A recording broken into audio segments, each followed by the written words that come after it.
Vicente Merlo nos trae una conferencia, pero también una meditación y una experiencia meditativa. Y una experiencia extraordinaria en la que confluyen una enorme sabiduría académica con una experiencia espiritual, en mi opinión, genuina. Uno de los maestros de nuestro tiempo para mí, Vicente Merlo. Este es una de las charlas del evento Somos Uno, Somos Únicos que celebramos en octubre en Madrid. Ya hemos publicado algunas, todas de esta calidad o más, y publicaremos algunas más, así que suscribíos al canal para no perderlo, dejadnos like, comentarios, compartidlo si creéis que tiene interés. Yo soy María Herrero. Yo soy Rafa Millán y esto es Psicología y Espiritualidad. Vamos con Vicente. Vicente Merlo, siempre cuando le pregunto cómo presentarle me dice lo mismo, ¿no? Que te presente diciendo que eres impresentable, ¿no? Pues, impresentable, ¿no? Y bueno, no voy a presentarle así esta vez. Yo le considero a Vicente, hasta donde a mí me llega, uno de los mayores intelectuales en el ámbito tanto académico, haces bien, porque voy a decir una cosa que flipas, tanto en el ámbito académico como transacadémico, del ámbito de la espiritualidad y de la psicología. Poca gente conozco que tenga la capacidad de síntesis, las lecturas, la investigación y el trabajo de fondo que él tiene con los libros y que sea capaz de sintetizar 40 libros en 4 páginas. Y muchos de sus libros son eso, son diferentes síntesis que ha ido haciendo del psicoanálisis, psicología humanista, transpersonal, oriental, Sri Aurobindo, y tiene uno que estás a punto de sacar en el que hablas de diferentes brújulas, cómo orientarnos por la vida y eso, brújula psicoanalítica, la brújula, hay una brújula galáctica incluso, ¿no? Brújula esotérica. Y entonces va resumiendo las principales líneas de pensamiento, pero porque las ha leído a fondo. Y transpersonales ya ha leído a todos los autores a fondo, una cosa que a mí me deja alucinado. Y luego además en lo interior él tiene también una práctica y yo diría que un cierto grado de maestría o algo parecido. Entonces, lo único que como él es muy discreto y muy humilde y no va de nada, que es algo que agradezco un montón, se le nota poco, ¿no? Porque no vas de nada, que es lo que más tenemos que agradecerte. Así que para mí tiene las dos caras, ¿no? La parte intelectual y de fondo y luego la parte personal, ¿no? Y creo que nos vas a invitar a hacer una meditación y como tú has inventado este neologismo, que nos encanta inventar palabras, ¿no? A descansar. Sí, señor. ¿No? Eso es. Venga, ya está, Vicente.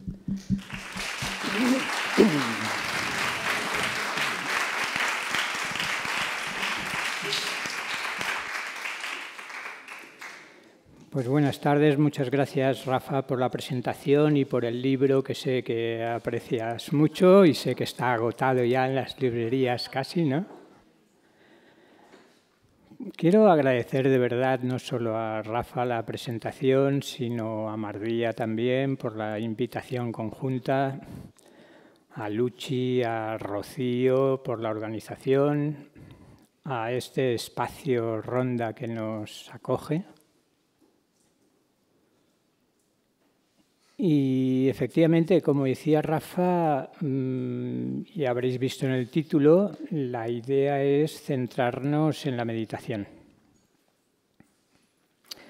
Después de las 3 magistrales conferencias que hemos tenido esta mañana, que hay información para un año ya, pues vamos a intentar preguntarnos si más allá de nuestro pensamiento y de nuestras palabras podemos descubrir una identidad real que sea más profunda que los movimientos de la mente y el significado de las palabras. Voy a enmarcarlo como el Congreso es Psicología y Espiritualidad, y además Mardía nos está invitando a crear puentes entre distintas orillas, entre ellas, entre psicología y espiritualidad. Voy a presentar un poco la meditación en el contexto de la psicología transpersonal para luego ver el tipo de meditación que propongo y que vamos a hacer, cómo encajaría en ello.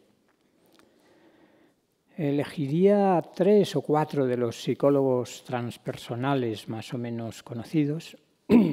Bueno, estamos en un ambiente, a mí siempre me hace mucha gracia, o más bien me sorprende, en un auditorio en el que no nos conocemos, ¿qué puede uno decir que sea inteligible? Siempre presuponemos que nos entendemos, digamos lo que digamos aquí, nos entendemos. Pues quizás no está tan claro. Yo voy a girar un poco el contexto y el contexto va a ser, por una parte, el contexto teórico va a ser la psicología transpersonal, pero también la meditación, aunque se pretende presentar más bien como dentro de lo que me gusta llamar una espiritualidad transreligiosa, he de reconocer que quizás algunas de las fuentes más importantes son el hinduismo y el budismo. En la psicología transpersonal, si recordáis, de todos conocidos, Carl Gustav Jung no es un psicólogo transpersonal, pero sí que es uno de los pioneros indudables y para muchos de los representantes de la psicología transpersonal el de mayor influencia en todos ellos. Quizás el segundo más conocido es Ken Wilber, al que mencionaré respecto a la meditación, y me gustaría decir algo también de dos representantes de la psicología transpersonal. Uno es Michael Washburn, que es psicoanalista y hace un enfoque psicoanalítico de la psicología transpersonal, muy junguiano también. Y quizás mencionaré, ya veremos, a John Welwood, que en su caso sería la unión de psicología transpersonal con budismo, una síntesis bastante frecuente. Y la cuestión es que nuestro queridísimo Jung no era demasiado partidario de la meditación en el sentido que lo entendemos, que a veces se llama meditación oriental o meditación contemplativa. Le daba la impresión de que era una especie de huida y que nos entregábamos al inconsciente. Más vale una imaginación activa que una meditación, diría Jung. Y sin embargo, Washburn, tan junguiano él, llega a presentar la meditación como la vía regia para acceder al inconsciente. Esto sin duda evoca las palabras de Freud, de que son los sueños la vía regia hacia el inconsciente.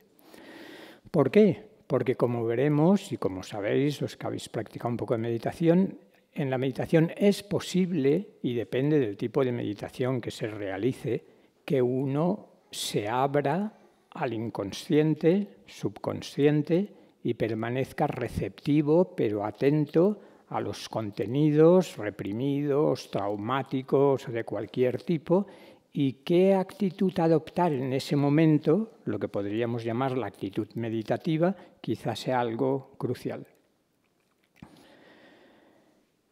Finalmente, Ken Wilber, casi como respondiendo a Washburn, le dice, no, déjate de que la meditación tenga que ver con descubrir estructuras inconscientes y contenidos reprimidos inconscientes.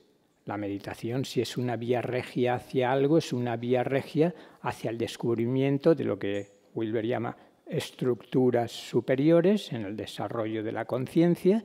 Por tanto, solo nos sirve para descubrir no el subconsciente, sino lo supraconsciente. Bien, pues en ese contexto mínimo, y nos importa la meditación con total independencia de la psicología transpersonal también, voy a introducir una meditación determinada que no pretende ninguna innovación, ninguna originalidad. Yo creo que se ha inventado ya todo en el campo de la meditación, desde las distintas tradiciones contemplativas más antiguas.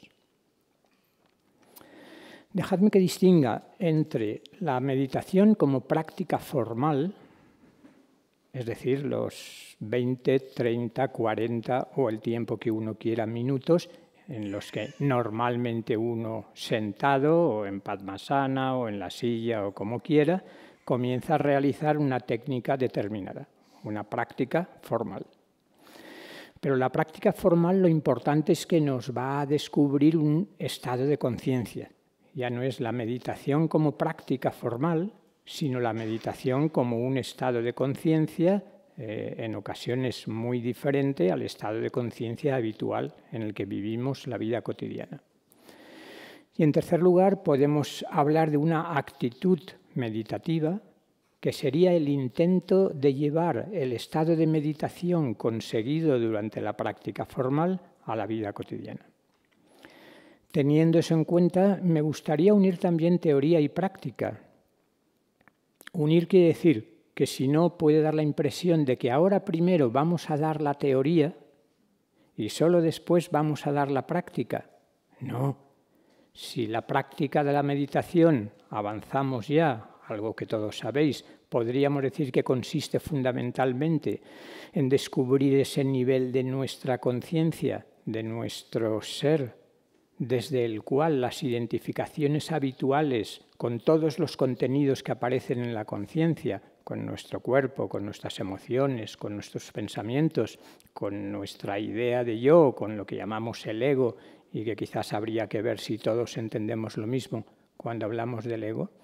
Si eso podemos decir que es parte de la actitud meditativa, ¿por qué no empezamos ya también la práctica y no esperar a que empecemos la práctica tan aparentemente sencilla como situarnos más en el objeto que observa, el objeto que escucha, el sujeto, que contempla, que en todo lo que pueda ocurrir? Es cierto que aquí el riesgo es desconectar de los pensamientos y hasta del cuerpo, pero la propuesta no es desconectar, sino ahora se dice tanto que somos seres multidimensionales, se puede entender en este sentido. Y yo estoy convencido de que es parte del aprendizaje importante en el autoconocimiento y la autotransformación. Es como si la conciencia del cuerpo físico la hubiéramos trabajado más o menos durante bastante tiempo, la conciencia de las emociones también, la conciencia del pensamiento. Nos hemos convertido, quizás la evolución de la humanidad la podemos concebir como una evolución de esos distintos niveles, y ahora, iba a decir, empezamos a estar hartos, si no de la mente y de la razón, en este mundo logocéntrico en el que estamos, sí de la identificación con ello. Por tanto, la propuesta es, al mismo tiempo que somos conscientes de las sensaciones del cuerpo, de las emociones, los sentimientos que pueda haber y los pensamientos que puedan cruzar por el campo de nuestra mente, cultivamos también la práctica de convertirnos en ese testigo, en ese sujeto que está observando todo eso, como si hubiera un observador imparcial que no juzga, sino que simplemente contempla y al mismo tiempo empieza a sentirse libre de todos esos contenidos con los que habitualmente nos identificamos. Espero que se me oiga gracias al micro, porque las cuerdas vocales creo que se están convirtiendo en cuerdas consonantes y cada vez vibran menos. Esa es una de las razones para empezar a hablar menos y guardar más silencio. Rafa ha dicho esa frase con la que me gusta caracterizar la meditación, y es decir que meditar es descansar en el ser. No solo descansar. ¡Ay, muchísimas gracias!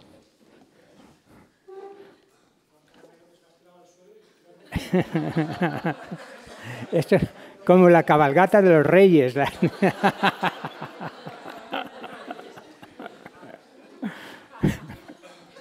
La reina maga ha arrojado un caramelito.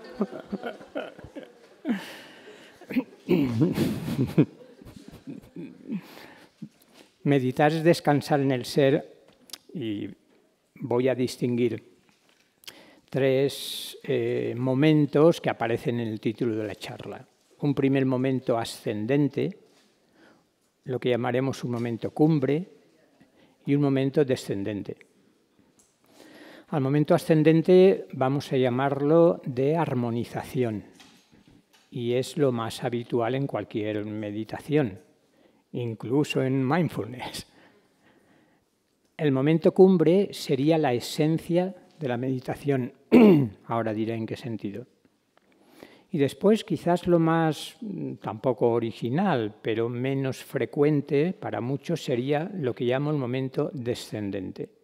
Si el momento ascendente es de armonización, relajación de nuestro cuerpo físico, emociones, pensamientos, y el momento cumbre es el tratar de instalarnos, aunque sea por unos instantes, en ese fondo de nuestro ser, y allí ya no hay nada que hacer, simplemente ser y descansar físicamente, emocionalmente y mentalmente. Y entonces descubrir el sujeto que somos detrás de todo ello. El momento ascendente o de armonización decía que es lo más elemental y consiste en tomar conciencia de nuestro cuerpo. Recordad, la meditación no empieza ahora, pero sí que empieza ahora. Tomar tanto que a lo mejor me pongo a explicarlo y ya no hacemos práctica formal luego. Como estáis viendo, para mí la quinta esencia de las conferencias de esta mañana ha sido perplejidad y paradoja, o sea que no os extrañe ya nada de lo que pueda ocurrir, y se ha insistido en que no sabemos ni dónde vamos a llegar ni qué vamos a decir. Quedémonos sabiendo toda ciencia trascendiendo, ¿no? Por tanto, conciencia del cuerpo físico. Y es que los que trabajáis con terapia corporal y todos los demás sois conscientes de lo poco conscientes que somos de nuestro cuerpo físico. Como el pobre funciona más o menos automáticamente, en modo supervivencia, aunque sea, pues no le prestamos más atención. Ya solo una buena relajación, que ocuparía por sí sola 20 minutos o media hora, es ya una avenida tan fantástica. Fijaros que cada uno de los niveles que vamos a describir supone una avenida en la que es posible una cantidad de descubrimientos y de vivencias impresionantes. Nivel corporal y atención al cuerpo. Y si descubrimos tensiones innecesarias para la postura, por ejemplo, pues aflojar. Subimos de nivel. Tanto decir que estamos en una simulación y en un juego y game over y todo eso, pues pasamos de nivel al nivel de la respiración, que nos pone en contacto con toda nuestra vitalidad. Observar la respiración. Aquel a quien conocemos como Sakyamuni, el Buda Gautama, llega a decir que basta la atención a la respiración para alcanzar la liberación. En el célebre sutra que constituye la base de todo el mindfulness posterior y del vipassana anterior, este sutra es clarísimo. Y de hecho, si alguien dice, ostras, pero si yo no he meditado nunca, ¿qué hago para meditar? Atención a la respiración. Conciencia plena del movimiento de inspirar y de expirar. ¿Y qué es lo que compruebo en ese momento? Que mi mente se dispersa con una facilidad pasmosa. ¿Y en qué consiste el ejercicio a este nivel tan simple? En cada vez que descubro que mi mente se está dispersando, se está distrayendo del objeto de concentración, en este nivel la meditación es concentración. Y concentración significa que mi atención está focalizada como un rayo láser en el objeto que elijo. Y en este caso el objeto o el proceso es la respiración. Una vez se ha armonizado un poco la respiración, si alguien prefiere jugar con el sistema de chakras, fijaros que el ascenso que estamos haciendo correspondería bastante considerablemente con el sistema de chakras. Entonces la atención al cuerpo físico con el Muladhara, el chakra en la base de la columna, la respiración con Svadhisthana, el segundo chakra, y nos vamos al plano emocional. Situamos nuestra atención en el corazón, pasamos por el plexo solar porque no nos interesa mucho ahora y nos centramos en Anahata. Dos fases me gusta distinguir aquí. Veréis que en la práctica simplifico mucho y todo lo que ahora estoy desarrollando se puede simplificar enormemente. Una primera fase, estando en el corazón, es, una vez más, observar en este caso nuestro estado afectivo. ¿Hay alguna emoción porque acabo de vivir alguna situación que me ha hecho reaccionar emocionalmente? No hay emociones en ese sentido, pero hay algún sentimiento de fondo del que ahora empiezo a ser consciente. Primera fase, observo las emociones o sentimientos que pueda haber en mí en este momento. En la práctica esto lo pasaremos rápidamente al siguiente nivel, y es instalarnos en un centro de paz en nuestro corazón, que uno descubre que es una especie de estado casi anímico, diría, porque es el estado natural del alma, en el que no hay emoción como reacción a un estímulo, sino que uno va descubriendo que en el fondo de su ser, cuando las turbulencias van terminando, aunque sea solo durante un tiempo, aparece una paz profunda. Y quizás incluso detrás de la paz una serena felicidad, Ananda, dirían en sánscrito, ¿no? Ananda. Nueva avenida. Me puedo quedar ahí disfrutando, fundiendo mi corazón con un océano de amor y de gozo y trascendiendo las fronteras de mis identificaciones afectivas. Siguiente nivel, la mente. Si las emociones son nuestro campo de batalla, nuestro Kurukshetra, como dice la Bhagavad Gita, en la vida cotidiana, en la meditación nuestro campo de batalla suele ser la mente. ¿Por qué? Porque en cuanto uno empieza a pensar se da cuenta de que los pensamientos no paran de ninguna manera, que la loca de la casa está danzando y danzando sin parar. Incluso las primeras veces que uno medita puede dar la impresión, no, yo no medito porque me vienen más pensamientos que nunca. No es que me vengan más pensamientos que nunca probablemente, sino que empiezo a ser consciente del caos que hay en mi mente, de cuánto pensamiento disfuncional, sin sentido, mecánico, automático, removiendo un pasado que está sin resolver. De ahí la importancia de la terapia como trabajo interno para unirlo luego con la experiencia espiritual. De nuevo, dos fases en la mente. Una primera, que también recomiendo que sea más bien breve. El observador ahora está plenamente atento a cualquier movimiento que ocurre en el campo de su conciencia. Cualquier pensamiento, cualquier imagen, la contemplo y poco a poco dejo de identificarme con esos procesos mentales. Quizás por primera vez descubro que me he pasado la vida embotellado en los pensamientos. Para mí esta es una de las primeras intuiciones claras y relativamente fáciles que uno puede descubrir meditando. Nos hemos pasado la vida, o Dios sabe cuántas vidas, absolutamente embotellados en los pensamientos.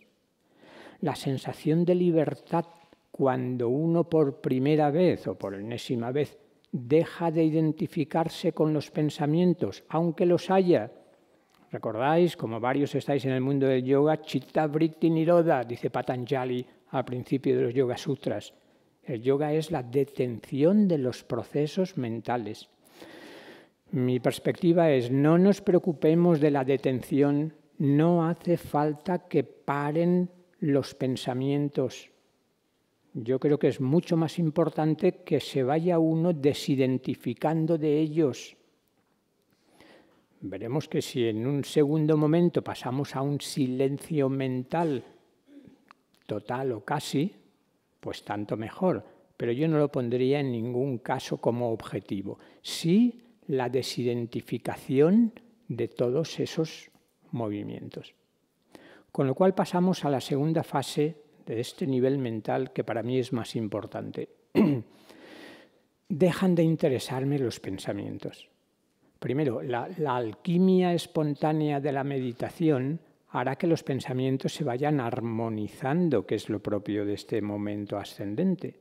Veré que tanto la cantidad disminuye como la calidad mejora. Es otro tipo de pensamientos, con otra calidad, casi con otra frecuencia vibratoria, podríamos decir, pero pueden seguir, pero con otro ritmo, con otra armonía, con otra calma. Pero más que observar lo que está pasando en la mente, Ahora es que voy descubriendo el silencio en el cual aparecen y desaparecen todos los pensamientos e imágenes. ¿Se ve? Ya no miro hacia fuera, relativamente fuera, porque es dentro de mi conciencia mental, sino que de repente, como me he ido desidentificando de todos esos contenidos, va apareciendo una sensación de solidez, de lucidez silenciosa, que empiezo a vivirla como algo más profundo en mí que todos los pensamientos con los que me he pasado la vida identificándome.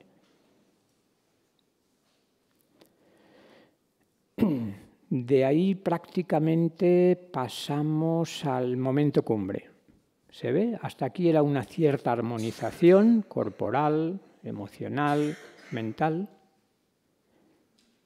Y ahora llegamos al momento de la meditación esencial. Meditación esencial y meditación integral. Si pudiéramos entrar o estar permanentemente en lo que llamo meditación esencial, con esa no identificación respecto a todos nuestros contenidos, no haría falta ninguna meditación integral. Pero como la experiencia muestra que no nos resulta fácil estar en ese estado de meditación, en esa actitud meditativa, entonces meditación integral con ascenso que ahora nos ha llevado ya a la esencia de la meditación, que no es ninguna acción más, que no voy ahora a hacer meditación, que no tengo nada que hacer, es simplemente ser. Metáforas de las que tanto se ha hablado aquí también. Vacuidad luminosa, por utilizar terminología más querida en el budismo y especialmente en el budismo tibetano. Conciencia pura. Ya no hay contenidos de conciencia, o si los hay no me estoy identificando con ellos, y lo que estoy percibiendo es una masa compacta de conciencia, dice una Upanishad. Y ahí descanso. Tercera y última metáfora, presencia pura. Porque además noto que estoy más presente aquí y ahora que nunca. Que con el movimiento de los pensamientos, con toda esa distracción que ahora se ha ido calmando, mi conciencia se va perdiendo por las rendijas de los pensamientos y las emociones. En el momento ascendente, no necesariamente, por supuesto. Por tanto, meditación esencial no es una actividad más, no hay nada que hacer. Puntos de referencia para quienes conocéis. Se me ocurre que el Zen se sitúa en esa actitud. Zazen, shikantasa, simplemente sentarse y no hay nada que hacer. No hay ninguna pretensión. He aflojado no solo toda tensión, sino toda pretensión mental. Ni siquiera pretendo convertirme en un Buda. En todo caso es descubrir mi semilla de Buda, mi naturaleza búdica que está ahí desde siempre y para siempre. Pero no es que intente conseguirlo.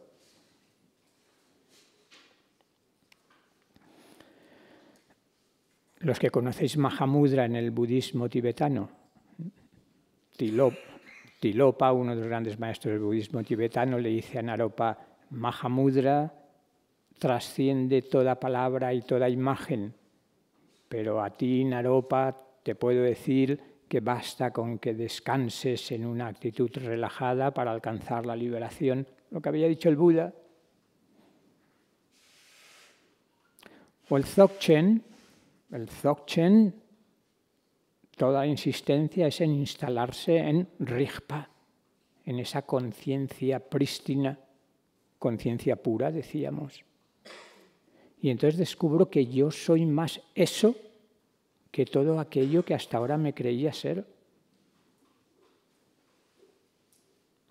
No insisto en el aspecto terapéutico de la meditación, el aspecto que Michael Washburn destacaba, aunque luego quizás en el diálogo o más adelante comento algo, porque ahí se abre un campo de trabajo estrictamente terapéutico con el subconsciente, como señalaba muy bien Washburn, pero no es lo que más me interesa en este momento, sino empezamos a remover el subconsciente y es otro tipo de trabajo.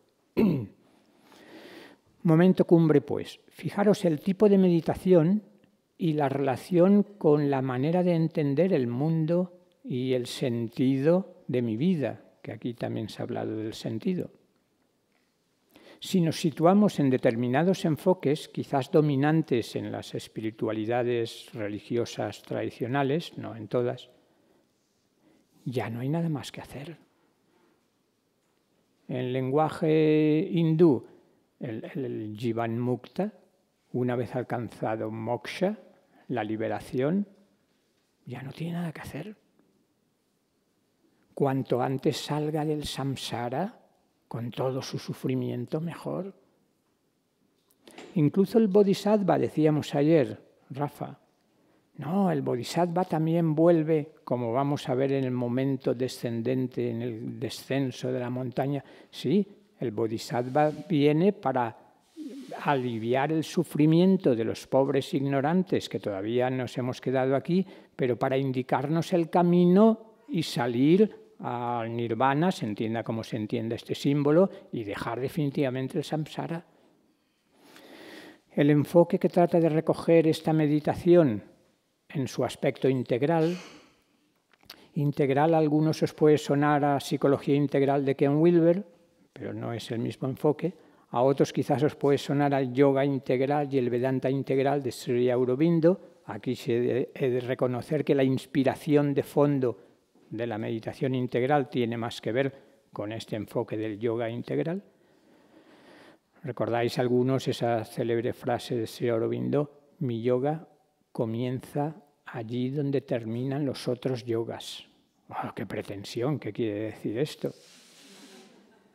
Pues que los otros yogas pretenden alcanzar el nirvana, moksha, mukti, kaivalya, la liberación, y se ha acabado.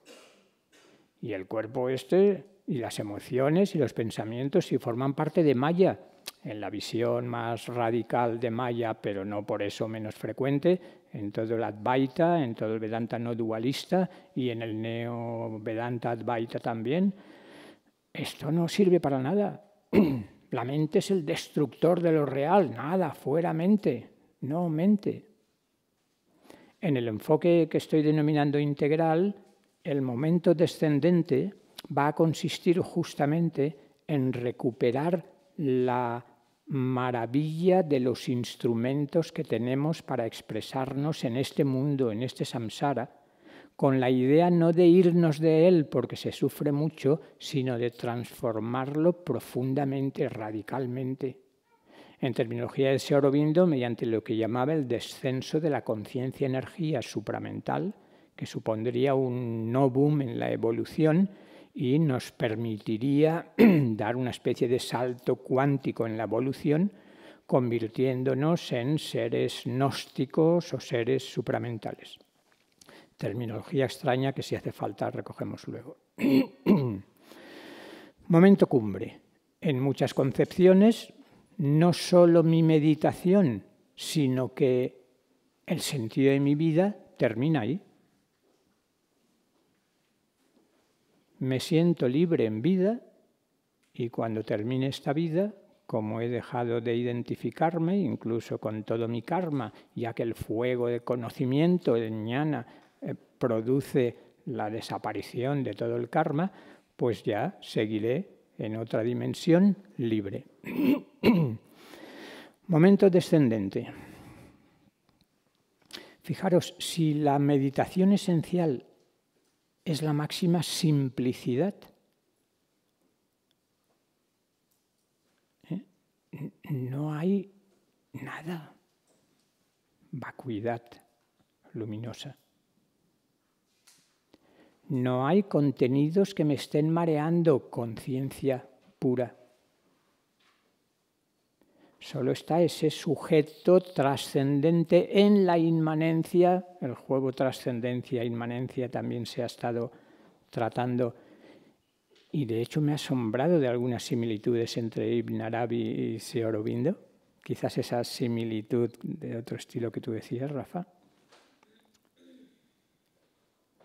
Ahora, máxima sencillez, máxima simplicidad. No se complica nada, es el estado de conciencia más sencillo, más simple, lucidez silenciosa.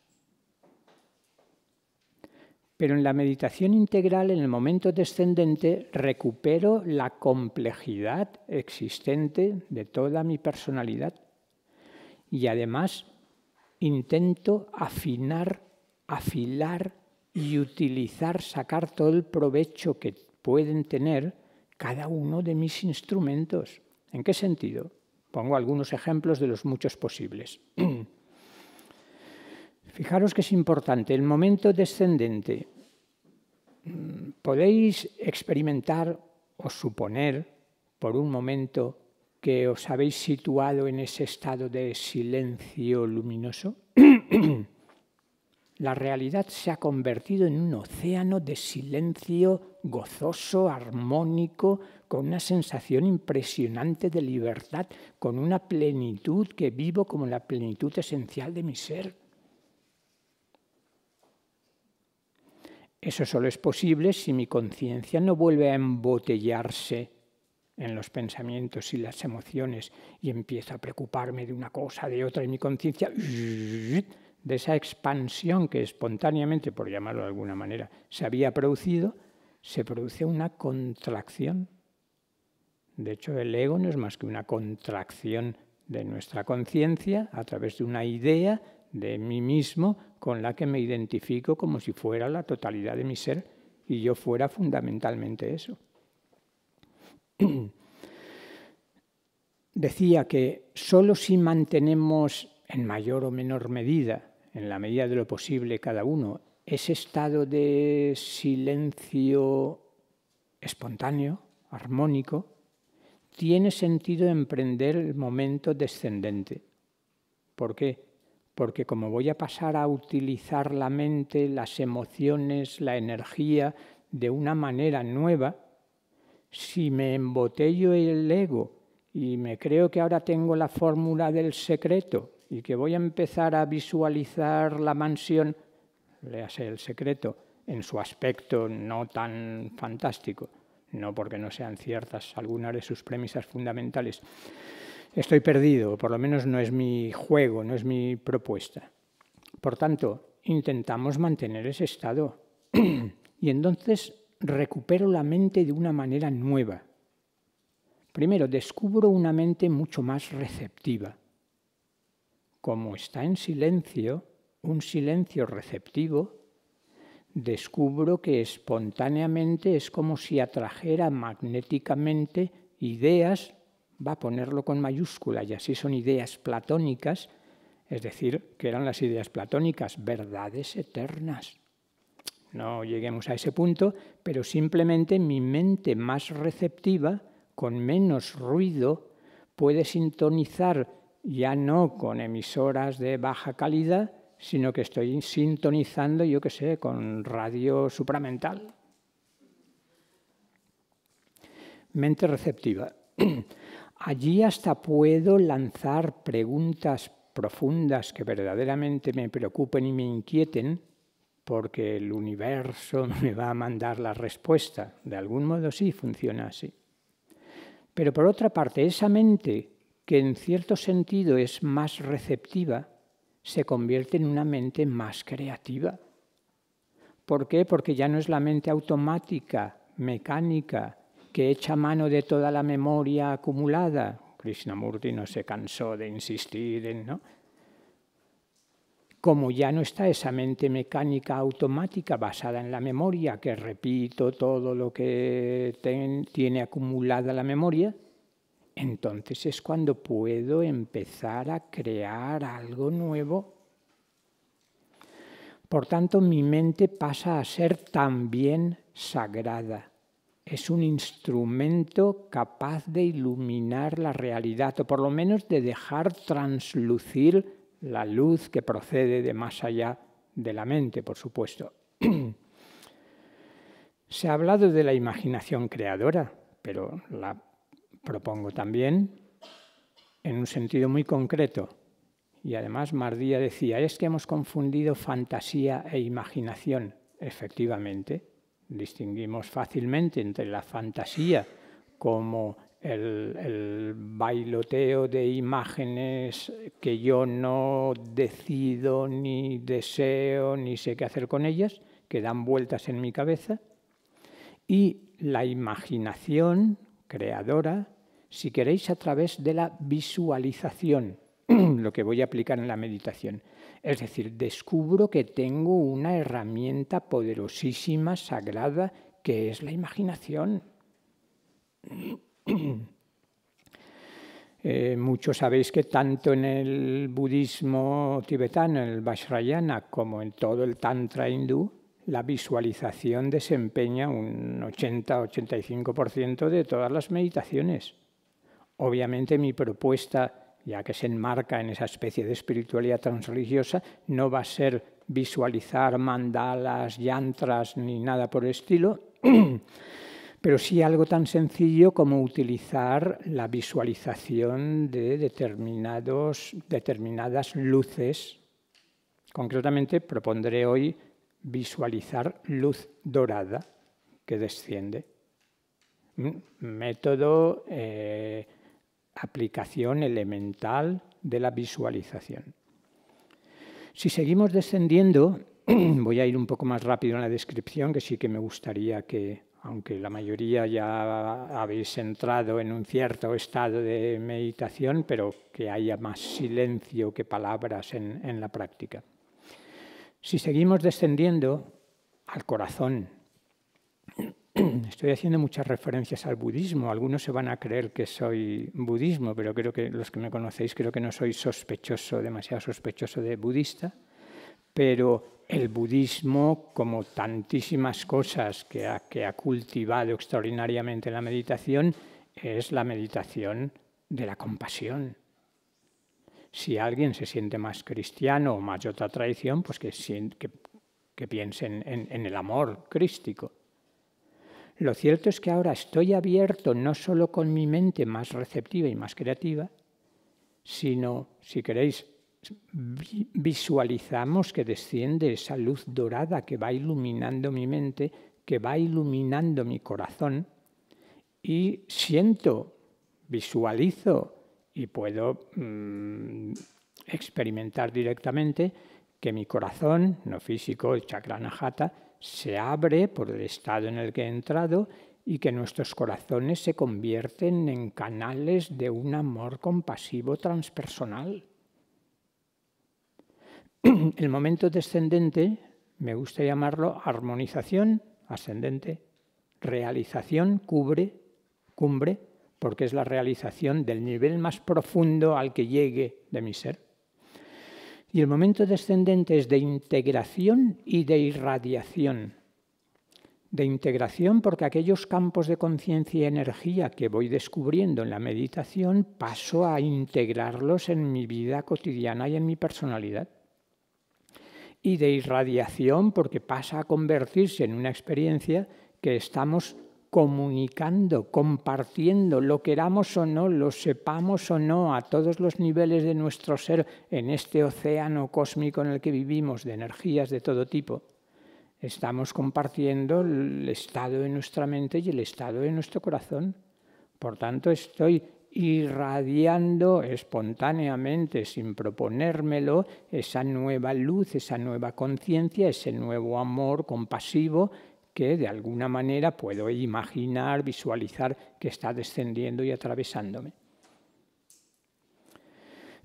Se abren muchas más avenidas, no me centro en muchas más. Pienso, por ejemplo, en el poder del mantra o de cualquier frecuencia vibratoria con unos potentes efectos transformadores. Yo creo que la meditación mántrica es de las que menos se ha conseguido introducir aquí en las distintas líneas. Y las hay, como sabéis, con fuerza tanto en el hinduismo como en el budismo, por lo menos. O incluso entre el cristianismo oriental, corregidme, ¿no? Pero basta el nombre de Jesús como mantra. Y la Kabbalah, por supuesto. Y en el sufismo, ¿vale? Entonces, mantra diría en un sentido técnico que no es cualquier palabra que me invento y me repito qué guapa que soy, qué tipo que tengo, qué buena que estoy, que se puede utilizar también como mantra, pero no es eso. Ese sería un mantra del narcisismo. El mantra de... sino que un mantra es una frecuencia vibratoria muy determinada, transmitida iniciáticamente y recibida a través de una revelación especial, y después la repetición a lo largo de la historia de ese mantra crea un campo vibratorio al que se suma quien está recibiendo el mantra y por tanto está produciendo un potente efecto transformador en todos los niveles de nuestro ser. Hay muchos grupos que hacen japa. Japa es la repetición del mantra, y toda una meditación decía que cada nivel puede verse como una avenida, primero de investigación y de experimentación, y una de ellas es el mantra. Además lo recomiendo porque generalmente la meditación trabaja más el aspecto conciencia, y a través del mantra de algún modo se integra el aspecto energía, Shakti. Ya sabemos que Shiva y Shakti son uno, pero para la manifestación se dividen en dos. La conciencia pura corre el riesgo de dejar muy en el fondo la energía, mientras que la repetición mántrica, si es de cualquier mantra, basta el Om, basta el Om, qué mejor que el Maha Mantra, que sería el Om como sonido primordial creador, ¿no? Vale, vamos terminando la descripción. Corazón abierto y radiante. Sigo visualizando la luz dorada, respiro esa luz dorada y a través de la respiración sigo con la visualización que llega a todo mi cuerpo. Luz dorada que impregna hasta cada una de las células de mi cuerpo. Mirra Alfasa, la compañera y co-creadora de Sri Aurobindo, habló en los últimos años de su vida, algunos lo sabéis, del yoga de las células. No entramos en eso, pero sí la idea de que nuestro cuerpo, que pasamos a considerarlo como sagrado y a llenarlo de un sentimiento de gratitud, ¿no es esta una de las maneras de comunicarnos con nuestro cuerpo? No solo ponerle la conciencia que decíamos desde el principio, sino ponerle amor y gratitud. Y nuestras células, como esos pequeños olones que forman parte de este olón mayor que somos, están recibiendo eso. Por tanto, conciencia del cuerpo, una conciencia y una energía nueva que podemos percibir claramente, que recorre todo nuestro sistema energético sutil.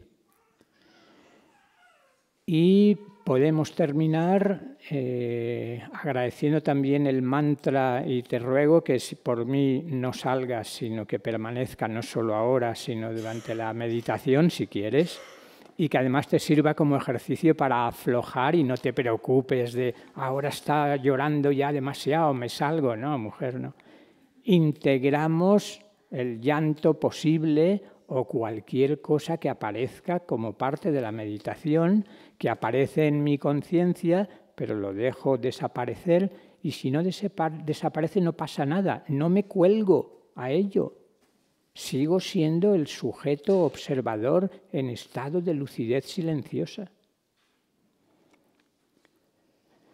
Dos cosas para terminar ya el delineamiento. Una, no somos individuos en el sentido de mónadas encerradas en nosotros mismos y la meditación la hacemos para nosotros. Esta pequeña célula que forma parte de un gran organismo social, planetario, no sigo, no os preocupéis, algunos, solar, galáctico, Comparto deliberadamente con toda la humanidad, con todo el planeta, con todos los reinos del planeta, esas bendiciones que percibo que estoy recibiendo al abrirme a lo superior. Y finalmente, no nos ponemos la idea de ahora termina la meditación, porque inmediatamente aparece el payaso interior que todos llevamos dentro y vuelve con sus automatismos. ¡Ah, oye, qué bien! Ha estado muy bien la meditación, ¿eh? Oye, nos vamos a tomar... Por tanto, no me pongo la idea de que la meditación termina. La meditación no termina. Ahora sigo en la actitud meditativa e integro integración e irradiación. Integro el movimiento, si quiero empiezo a moverme, si las piernas estaban incómodas, las manos, lo que quiera. Si quiero, le decimos a Luchi que empiece la danza y danzamos todos. Si quiere Mariano, hacemos el río, danza del río libre, pero conscientes. De momento empiezo a mover el cuerpo, pero lo integro en esa quietud de fondo que he descubierto. Integro la palabra en el silencio o el silencio en la palabra. Aquí todos los que meditáis o habéis meditado sabéis que el riesgo es cuando salgo de meditación, si ha habido un cierto silencio, uy, ahora no hablo, que rompo el silencio. ¿Cómo que rompes el silencio? Vas a recrear el silencio a través de la palabra gracias a mantener la actitud meditativa. ¿Se ve esa integración del silencio y la palabra, del movimiento y la quietud y demás? Vale, pues de esa manera terminaríamos, o con 3 ohms o sin ohms, poco importa. Y uno sale en el momento post-meditación tratando de aplicar la actitud meditativa, que no consiste en ponerse un ego de yogi, tragarse un palo e ir por la vida así, que me molestas, eres una persona tóxica que estoy meditando.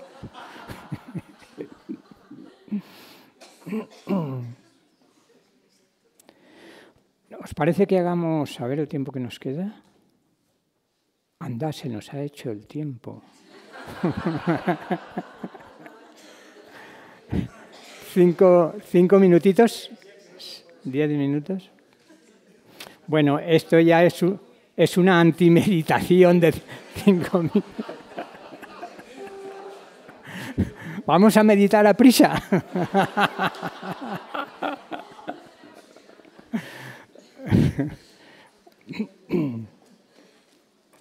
Bueno, entonces, dado el tiempo, lo que vamos a hacer es hacer un recorrido brevísimo, casi una caricatura, perdón, una ilustración, Francis, en honor a Francis. Vamos a hacer una ilustración del proceso de meditación, pero donde estamos 10 segundos, poner 3 minutos o 5 minutos. Vale, pues la postura, cada uno la que quiera, sentado cómodamente. No entro en detalle de postura, de si los ojos abiertos o cerrados, experimentad. Sabéis que hay escuelas con ojos cerrados, es más fácil interiorizar, pero también dormirse, caer en semisueño. O con los ojos abiertos, uno no entra en semisueño tan fácilmente, pero sí se distrae más fácilmente. Vale, pues buscamos la postura que queramos.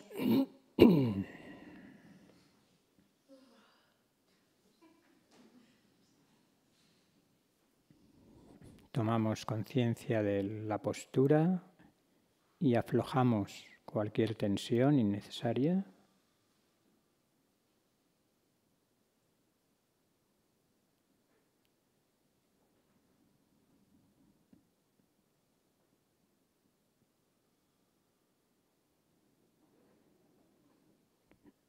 Y pasamos a ser plenamente conscientes de la respiración.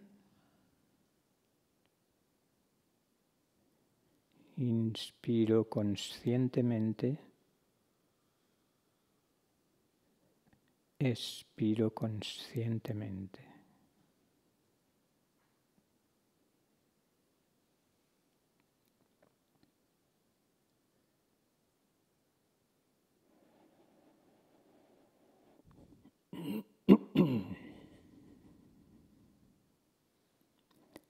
Llevamos la atención a la zona del corazón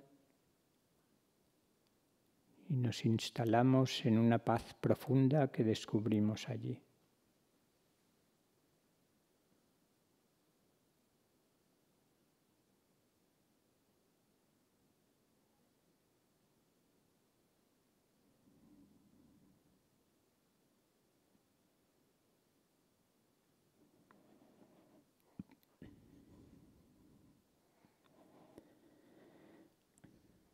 La mente va quedando en calma.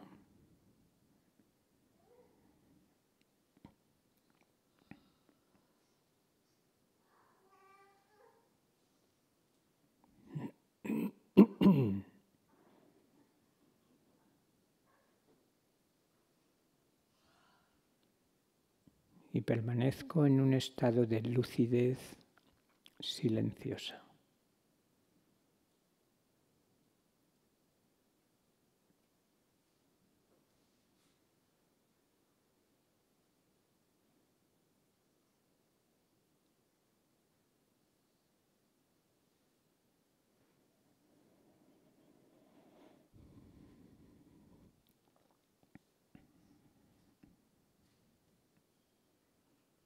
Como si mi mente se disolviera en un océano de silencio luminoso.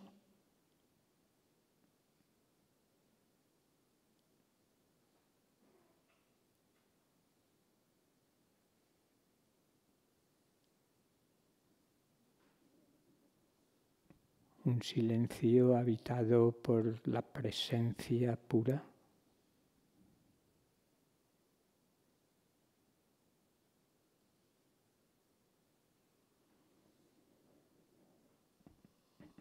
La presencia amorosa que soy desde siempre y para siempre.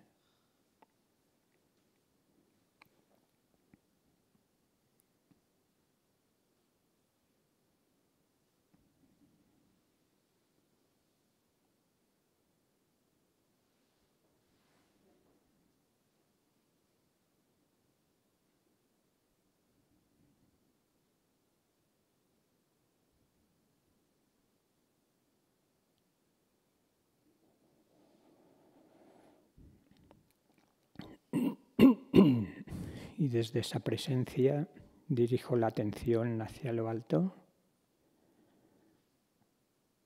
contemplando un sol radiante, brillante, desde el que descienden oleadas de luz dorada que inundan el planeta y nuestras mentes.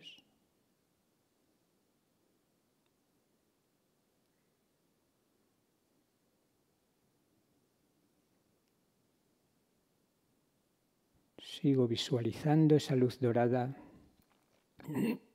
que atraviesa nuestros corazones, convirtiéndolos en canales de un amor compasivo transpersonal.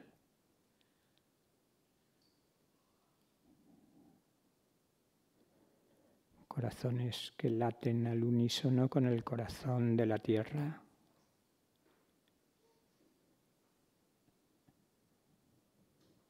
E irradian su paz y su amor en todas direcciones, especialmente a los lugares que más lo necesitan.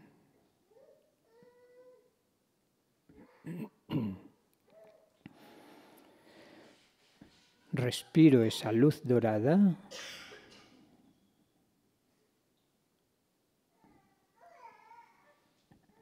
y a través de la respiración consciente visualizo cómo todo mi cuerpo se impregna de esa luz, como si cada célula recibir a una nueva frecuencia vibratoria que armoniza y sana.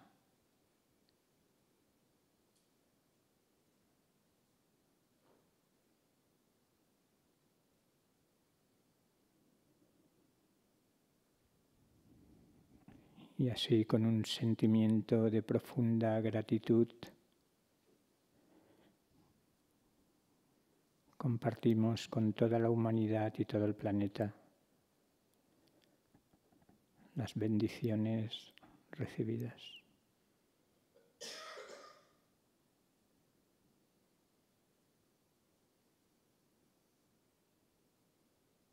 Que así sea.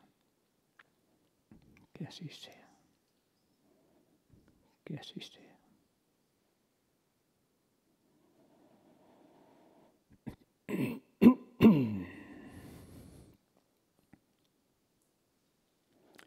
Y ya pasamos a integrar el movimiento en la quietud interior.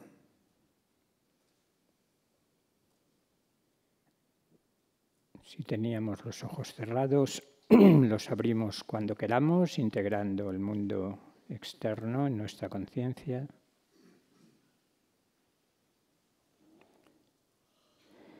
E integrando también la palabra en el silencio, si alguien quiere comentar algo, siempre que se nos concedan 2 o 3 minutos más.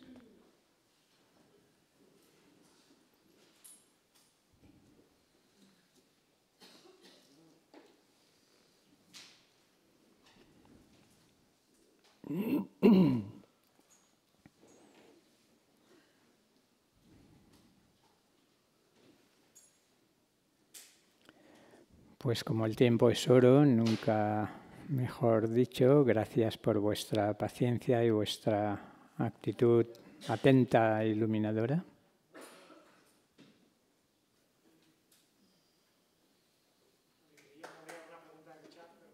Ah.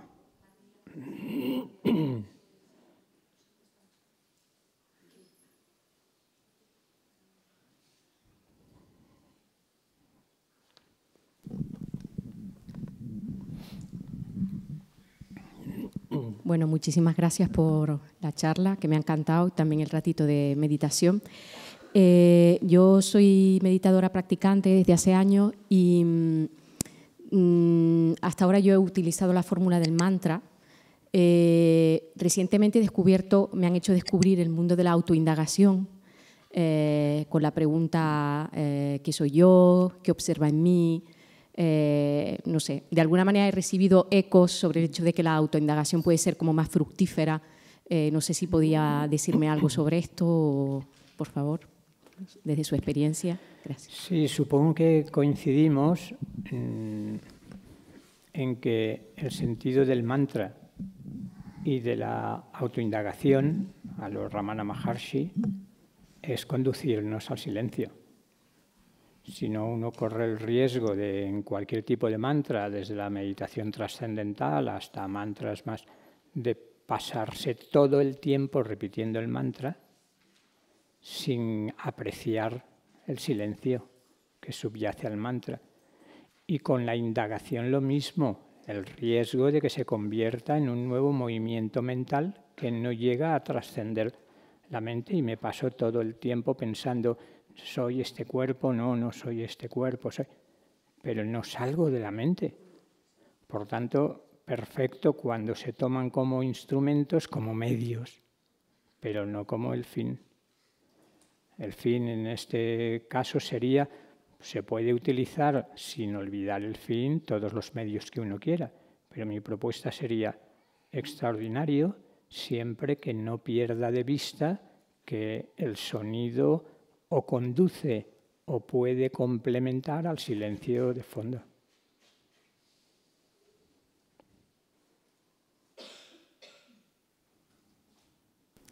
Ya está, los del chat no quieren hacer preguntas, creo que se han quedado muy relajados. Eso es lo que pasa, sí.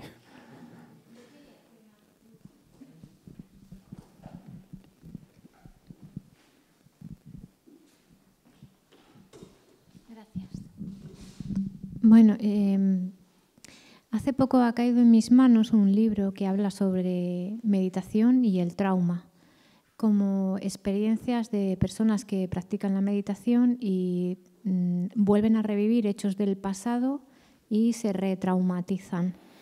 Me gustaría saber, bueno, pues un consejo o una opinión al respecto. Gracias. Recomiendo en este sentido un libro de un psiquiatra, psicoanalista y budista, que es Mark Epstein. El trauma de la vida cotidiana se titula además, donde hace una lectura que me parece muy interesante, verás por qué lo digo, corresponde exactamente a lo que tú dices, interpretando todo el camino del Buda, Siddhartha Gautama, que sabéis que toda la tradición budista acepta que murió, no sé si a los 4 o a los 7 días, creo. Entonces, Epstein, como conocedor de muchos traumas, dice, es imposible que el príncipe Siddhartha, por mucho que lo cuidaran quien lo cuidase, que se le muera su madre a los 7 días, esto es traumático. Y además, si atendemos a toda su experiencia de retirada del mundo muy característica de cuando hay un trauma importante, la meditación, la otra parte yo diría de lo que tú apuntabas, la meditación adoptando la actitud de la madre suficientemente buena, de la madre acogedora, de la madre que recibe sin juzgar, se habría sanado el Buda. Con lo cual yo diría, por una parte, el riesgo que tú dices a mí me parece claro.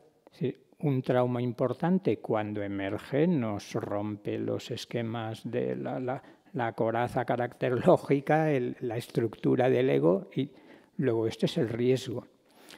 No he desarrollado lo de la meditación terapéutica. Yo diría, aquí la solución que propone Mark Epstein, que me parece muy bien, es en la medida en que yo sea capaz de adoptar la actitud meditativa, y esto significa, fijaros, normalmente es o represión del trauma, porque no lo soporto, o si emerge el trauma me pierdo en los movimientos que me provoca. ¿Se ve ese término medio en el que estoy permitiendo que emerja, pero con una actitud meditativa totalmente distinta de la actitud habitual cotidiana? Y estoy adoptando el papel de madre que soporta la rabieta y el llanto del niño. ¿Lo estoy comprendiendo y es la única manera de integrarlo? Es decir, hacer consciente lo inconsciente, como primera parte fundamental de la sanación, pero al mismo tiempo mantener una conciencia amorosa y firme, capaz de integrar eso en la conciencia. Yo creo que es un tema muy delicado. Cuando el trauma es importante puede ser demoledor. Quizás con la presencia del terapeuta podría ser un término medio, una primera fase, pero claro, para eso hace falta terapeutas que ellos mismos... Ya sabemos entre nosotros que lo que cura no es la práctica terapéutica, sino la presencia del terapeuta. Entonces, para eso hace falta un terapeuta que sepa sostener y hasta transmitir a la persona que va a intentar hacerse consciente del trauma y enfrentarse a él por primera vez, pero sin caer en la inconsciencia y sin ser invadido por la emoción que acompaña al trauma. Yo creo que ahí hay un trabajo terapéutico muy importante y muy delicado y que hay que tratar con mucho cuidado, pero tengo muy presente lo que tú dices, pero no olvidaría la otra posibilidad. Todo depende de hasta qué punto soy capaz de mantener ese equilibrio inestable de la actitud meditativa que permite la expresión, no la juzga, la acepta consciente y amorosamente y la integra. Esto obviamente es más fácil de decir y de proponer que de hacer, pero creo que ahí hay una vía de trabajo importante. Y desde luego mucho más importante y clara en cuestiones menos potentemente traumáticas. en cuestiones que suelo tapar, que no quiero ver y que indudablemente me están robando la energía y me están impidiendo fluir de determinada manera. Creo que aquí hay una posibilidad de trabajo terapéutico a través de la actitud meditativa muy importante. En los grandes traumas no me atrevería a decir nada. Y una pregunta del chat. Milagro, han despertado. Sí, sí. ¿Podrías aclararme las diferencias en los beneficios entre meditar y rezar? Sí. Aquí, puestos a la integración, de hecho, bueno, recurro a Michael Washburn, pero lo personalizo. Michael Washburn le dice a Ken Wilber, está muy bien su meditación, pero yo, Michael Washburn, más como Jung con herencia occidental, dice, propongo oración. Tan difícil es ver, a mí y en mi experiencia, me parecen clarísimamente complementarias. Es más, ¿no será tanto más directa y hasta efectiva, si se quiere, la oración sincera que pone en marcha el corazón, como muchas, quizás la mayoría de las meditaciones no hacen, desde el estado de meditación? Es decir, ya no es mi ego el que desespera, ¡ay, con sus movimientos, ay, por favor, Dios mío, ayúdame! Sino que entro en meditación y cuando estoy un poco más en contacto con el fondo de mi ser, entonces abro mi corazón y agradezco o pido lo que quiera. No sé cómo lo veis, pero a mí me parece perfectamente, es más, incluso diría que es muy recomendable unir las dos cosas. Esto en las tradiciones que podríamos llamar personalistas, porque si concebimos que la realidad última es una energía o incluso una conciencia impersonal, un Brahman Nirguna, un Dharmakaya que es pura vacuidad, quizás ahí la oración, por lógica, no tenga mucho sentido.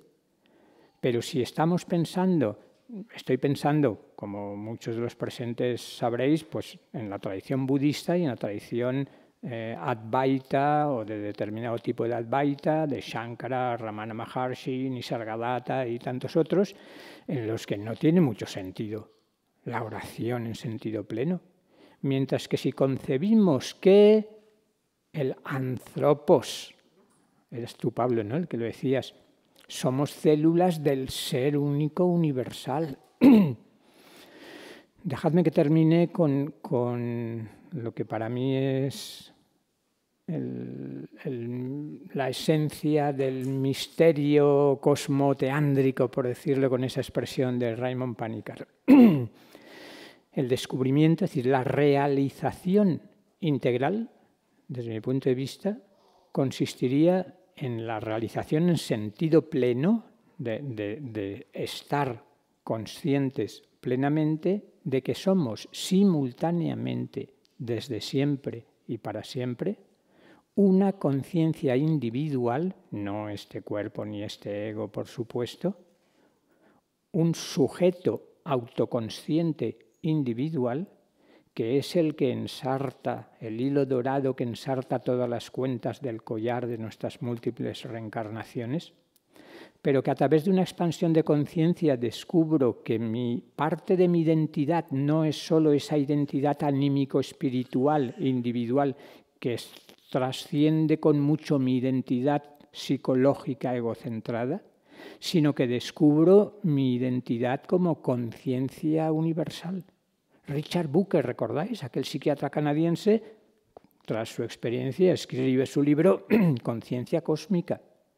Pero no solo eso, soy conciencia, sujeto autoconsciente individual, soy conciencia cósmica, la totalidad, no solo una parte de esa totalidad, y soy la realidad innombrable, inefable, el misterio trascendente.